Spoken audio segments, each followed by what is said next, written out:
할렐루야, 예수님의 사랑으로 성도 여러분을 사랑합니다. 제가 처음으로 본 대하소설은 일본의 역사소설 대망이었습니다. 16세기 150년이 넘도록 전란에 시달렸던 일본 전국시대를 종식시킨 세 인물에 관한 소설이었습니다. 오다 노부나가, 도요토미 히데요시, 도쿠가와 히데야스의 일대기를 그린 소설이었죠. 주인공이라 할 수 있는 미과에 천대받는 아이였던 도쿠가와 이에야스의 출생에서부터 그의 후손이 마침내 일본 땅에서 전쟁을 종식시키고 평화를 오게 하기까지 지난한 역사가 작가의 상상력을 가미해서 파란만장하게 펼쳐졌습니다. 전혀 몰랐던 일본의 한 역사 이야기다 보니 흥미가 더해지고 세 명의 등장인물에 대한 호기심으로 재미있게 보았던 기억이 납니다. 하지만 진정으로 감동을 받은 대하소설은 역시 작가 박경리 씨의 토지였습니다.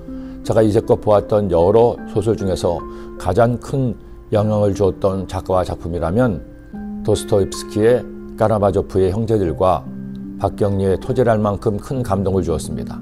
더구나 토지는 우리 민족의 이야기였습니다. 구한말 무기력했던 우리나라가 결국 일본의 침략으로 나라를 빼앗기고 온갖 고통에 내몰렸던 민초들의 이야기를 마치 사실처럼 지금 벌어지는 일처럼 내가 겪어내는 일처럼 가슴 아프게 엮어낸 그 작품을 시간이 되면 꼭 한번 다시 보려고 합니다.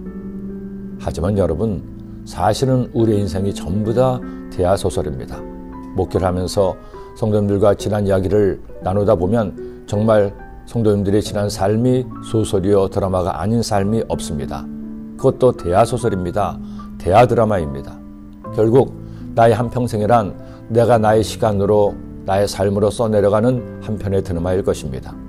그런데 이스라엘 백성도 출애굽기의 말씀을 통해 대하소설을 썼습니다.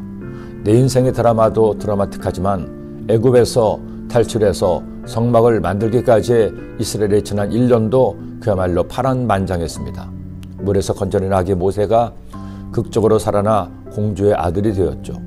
그러나 모세의 영광도 잠시였고 그는 애굽 사람을 죽여서 졸지에 도망자가 되고 결국 40년 동안 사람들에게 잊혀진 채 80세의 늙은 노인이 되었습니다.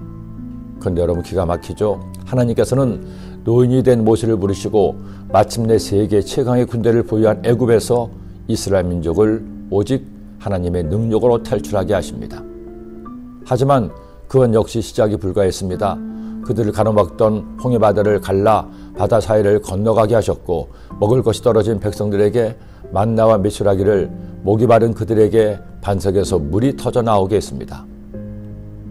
하나님은 마침내 모세에게 이스라엘 민족이 지켜야 할 율법을 주시려고 모세를 시내산으로 부르셨습니다. 이제 율법을 받아서 잘 먹고 잘 지키고 잘 살면 좋았을 텐데 일이 그렇게 쉽게 끝나나요? 또 드라마가 쓰여집니다. 모세를 기다리다 지친 백성들은 아론을 붙이고 금송아지를 만들고 그것에 경배하다가 민족 전체가 멸망당할 위기를 만나죠. 참 파란만장합니다. 하나님은 목숨을 건 모세의 기도를 들으시고 그들을 용서하십니다. 그리고 마침내 성막을 만들게 하신 겁니다. 왜 성막이 필요했습니까? 성막이 있어야 하나님께서 이스라엘 민족의 하나님이 되시고 그들과 동행하시며 그들의 가는 길을 인도할 수 있었기 때문입니다. 야훼께서 모세에게 명령하신 대로 이스라엘 자손이 모든 역사를 마침에 모세가 그 마친 모든 것을 본즉 야훼께서 명령하신 대로 되었으므로 모세가 그들에게 축복하였더라. 우리에게는 두 곳의 성막이 있습니다. 첫째 성막은 우리가 하나님을 예배하는 성전이죠. 둘째 성막은 하나님의 성령이 거하시는 내 영혼이 성막입니다.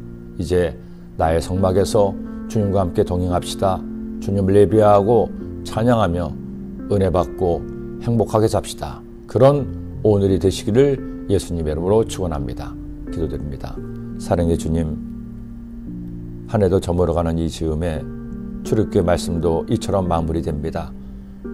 이 말씀을 통해서 하나님께서 이스라엘 백성과 함께 하신 것처럼 저희와 함께함을 기억하게 하시고 주님의 말씀 따라 행함으로 하나님을 기쁘시게 하는 동행들 되게 하여 주옵소서. 예수님의 이름으로 기도드립니다.